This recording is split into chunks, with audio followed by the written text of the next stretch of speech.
Welcome to this Zentangle Quickie. My name is Heather Hartwick Gladden. I'm a Certified Zentangle Teacher, and today we're going to take a look at the tangle Middleton from YuRu Chen. I think I was looking for, I don't know. I was looking for something fill-in, and this has that op art, the optical illusion type of thing, and it kind of incorporates Cubine, which I love. So, this is a fun one. All right, it is a fragment. So, I'm going to do one box and then we'll do it in a grid. I started the grid already. Sometimes sometimes, and it just depends, because this one, it's not really difficult putting it in a grid pattern. But then as I got part of it, I'm going, nope, I'm going to stop right here and we'll do, at least I'll finish it up on there, because I came up as I was doing it. I'm like, ooh, that might be something important to make note of. And so we'll talk about that in a little bit. All right. So here is your one box of your grid or your reticula. And where I'm going to put this in the upper right corner, you will see it's not going to matter whichever corner you want to do. It doesn't matter. All right.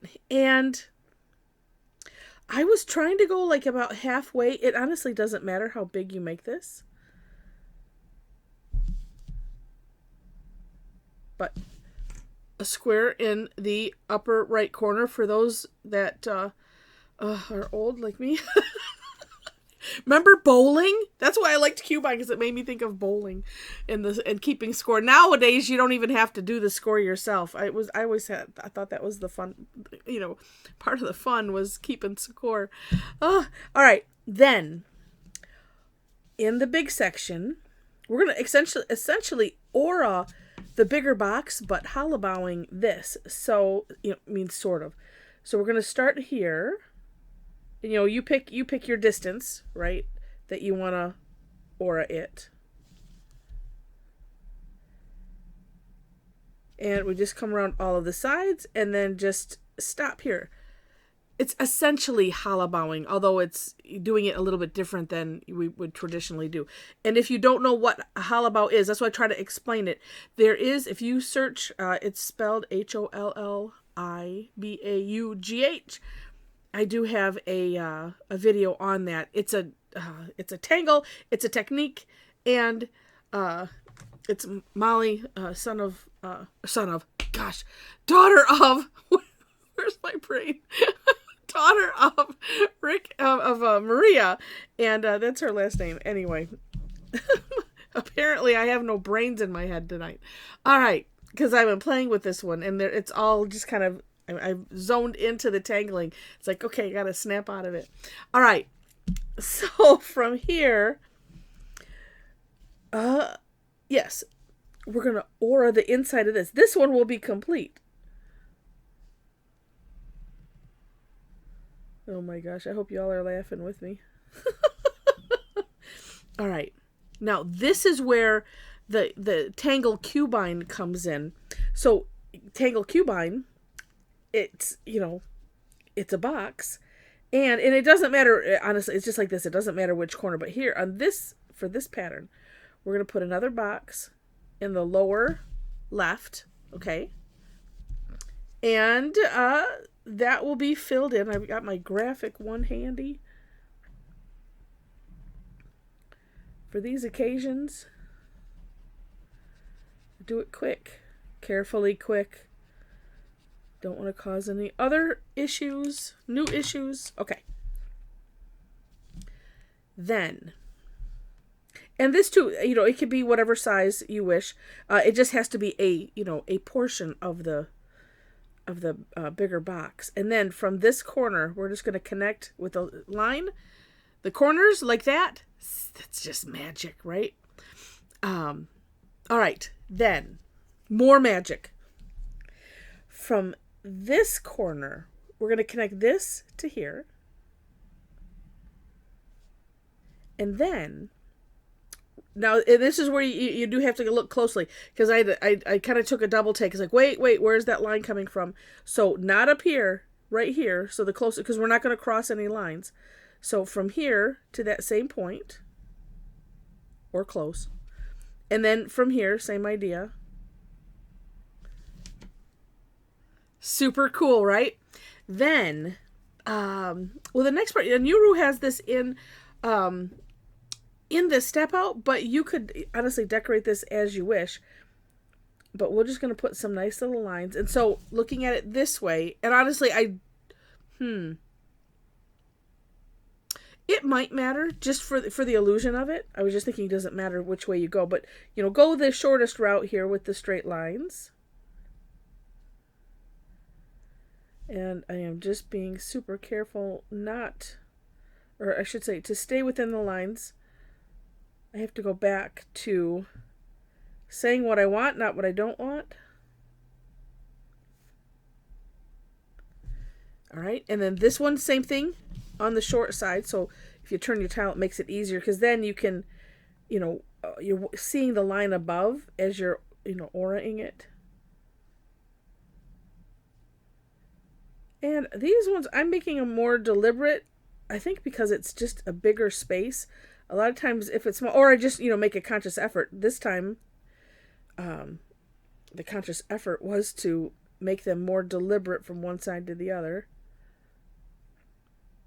If I do them lighter, then a lot of times I'll put them a little closer together, and it becomes more of a texture than straight lines, I guess. And then it doesn't matter if they get a little off. All right. And there we have it. Now, I'm going to leave this one as it is, but here is an idea for shading. And now when we would do Cubine, and I don't know if it mattered which section, but we would leave one the way it is, and the other one, fill it in. Oh, there we go.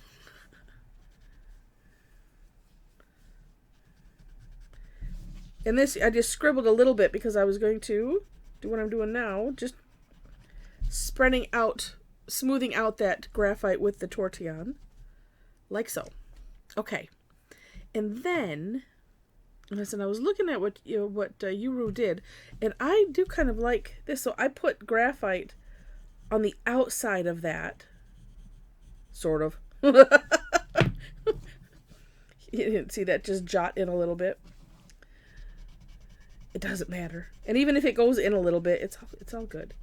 But you see, I'm spreading it out. And look at that. Oh, it's just, I get so excited at the shading. Because it's so magical. And being, you know, the non-artist, it just never gets old. Never gets old. And just to be able to create something like this, not having, I mean, the only experience really is, is Zentangle. It's just remarkable. You know, and I'm also thinking, I'm going to do this. Let's use let's put it here. Because for some reason, even though it's not really a ledge, I'm feeling like it should be. And so if we do this,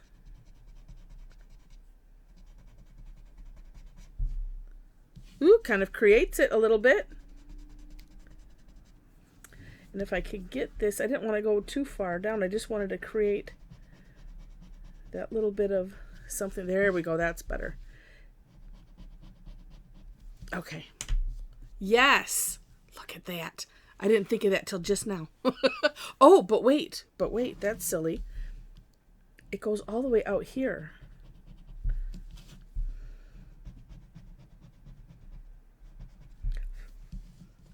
Okay, if you were yelling at that at the screen or at your computer, 2 points for you.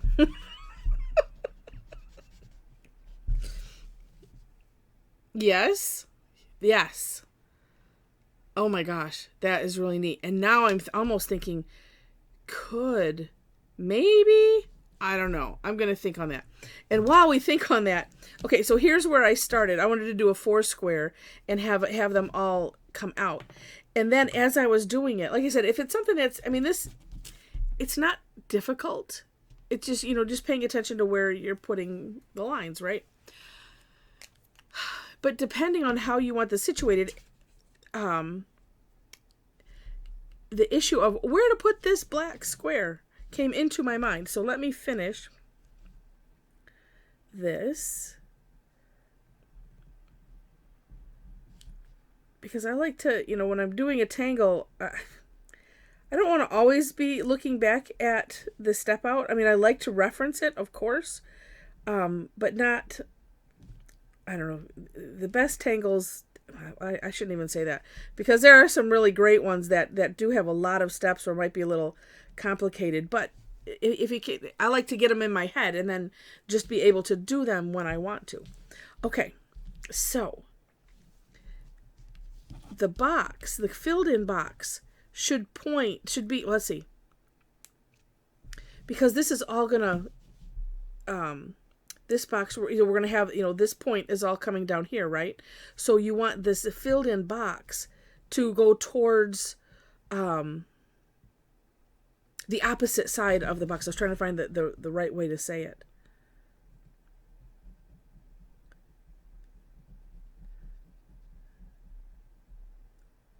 So, for instance, so that one's going to be there. This one, so pointing towards, the opposite side, the diagonal. But let's make that straight. Okay, and then here, because I was like, well, I could see myself getting this one mixed up, but then again, as I was playing, oh heck, I forgot to do, this aura and that aura. All right, and then this one, obviously, so we're pointing to that opposite corner. There we go. And the rest, is relatively easy. So that's why I just wanted to throw that out there, just because. And then like I said, the rest is easy because I could see, putting it in the opposite corner, and then I don't know that it's going to have the same effect. And notice I'm course correcting here as I go, just because I see how my lines are not necessarily straight. This is like the perfect tangle or portion of the tangle for course correcting. There we go. Yeah, it's just extra neat with these ledges, with the aura section. I just think that is such a neat idea.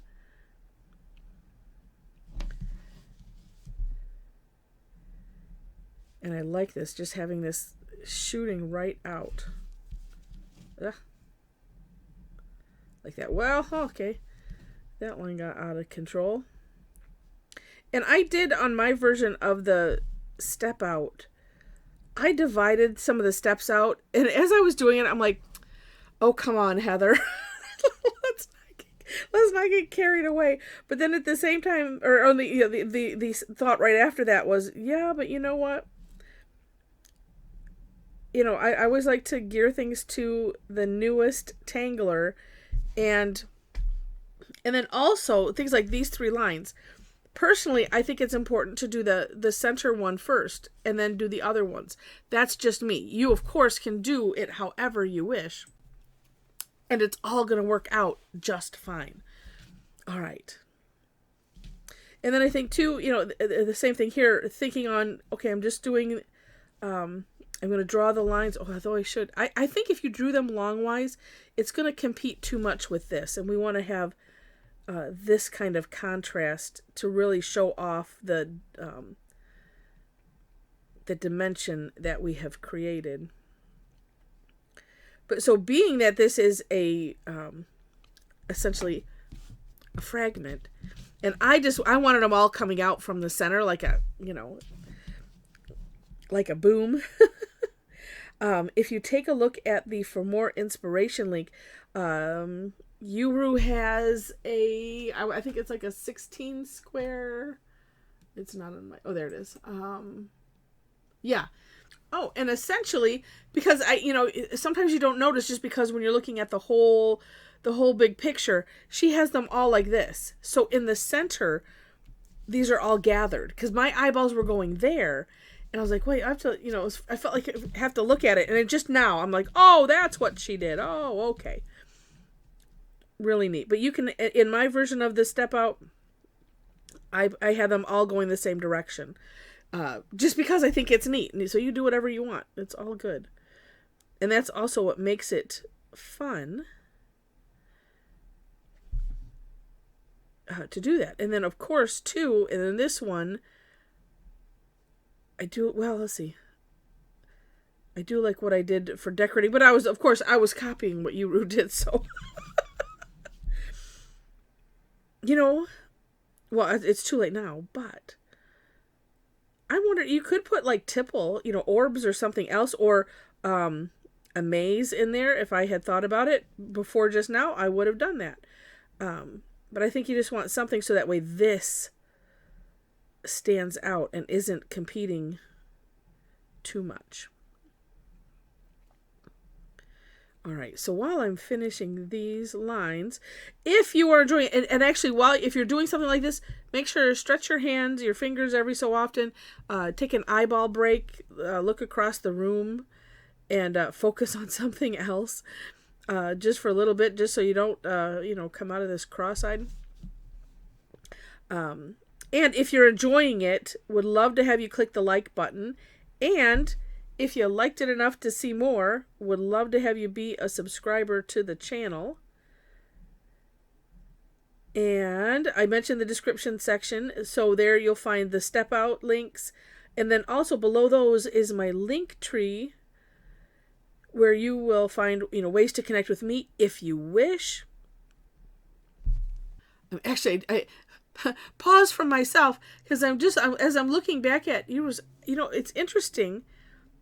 And you can play with this. I've made these boxes rather small, so it kind of makes them look a little deeper. And it just dawning on me, and YuRu's has, it's about, like a quarter of the way down is where she starts the box. So so take a look at that and play with that too. It's kind of neat. There we go. We're done with that part. And as I shoot my cap across the room. All right, so one thing that I thought was kind of cool in the center ones that she has is she filled in some of them. So I decided to do this, and this is what's nice. And let's see, and I'm going to go opposites here. And with the thicker pen, just fill in every other one. There's so many things you could do with it. And then you'll see the difference too. This adds a lot more contrast. And it's neat. All right.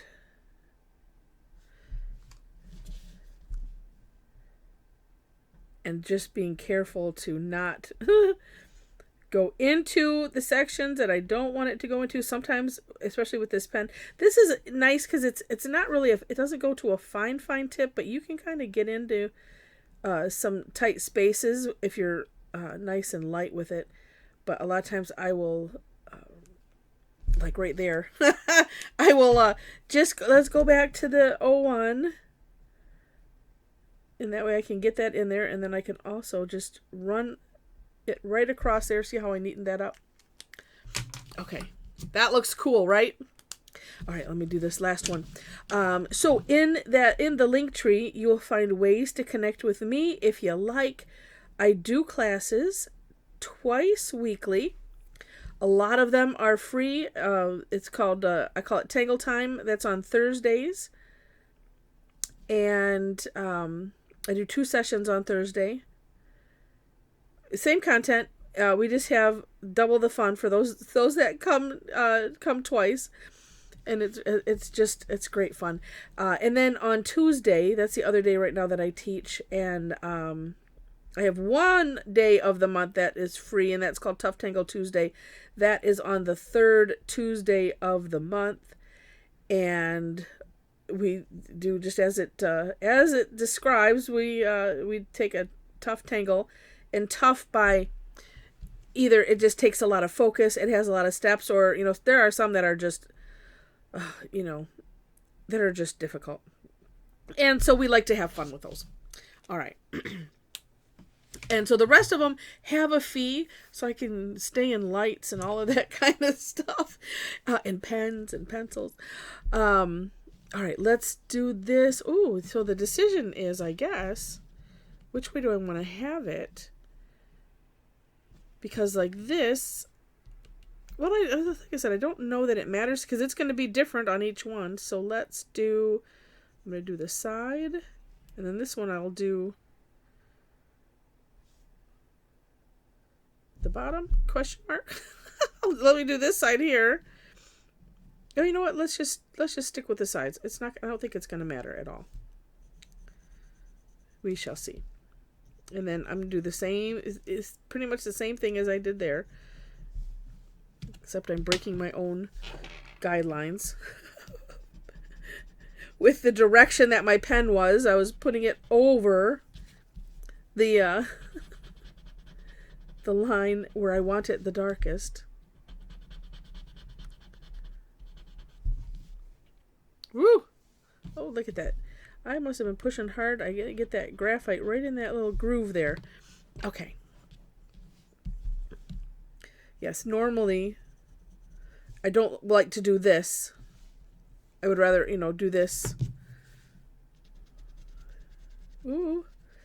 If you're using Zentangle original tiles and you put a lot of ink down, just be careful, or maybe just let it sit for a minute so it can soak up and dry. I was feeling it tugging on the Tortillion as I was doing it. All right, we'll go one side at a time, and then, I have to do that underside too.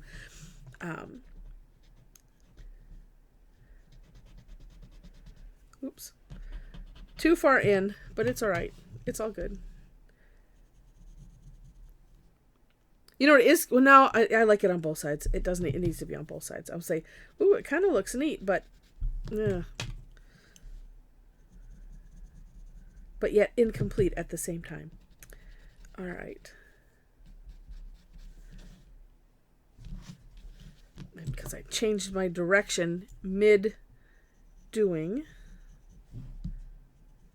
There we go. All right. One other important thing that I want to mention about the link tree is if you wish to hang out with a bunch of really neat Tangle addicts, we would love to hang out with you. We have a private Facebook page, or group, I should say.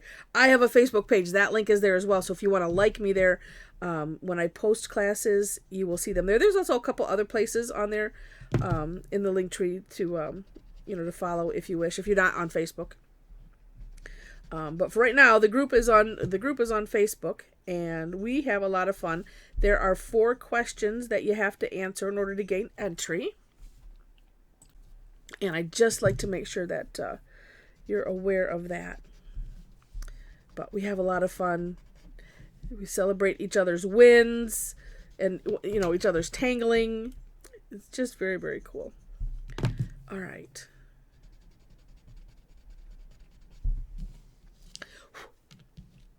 There we go. I just love it. I think it is a really neat tangle. And not too hard, but very rewarding visually. So cool. All right, so I already mentioned all the important stuff as I was tangling. So with that, thank you so much for watching, and I wish you happy tangling.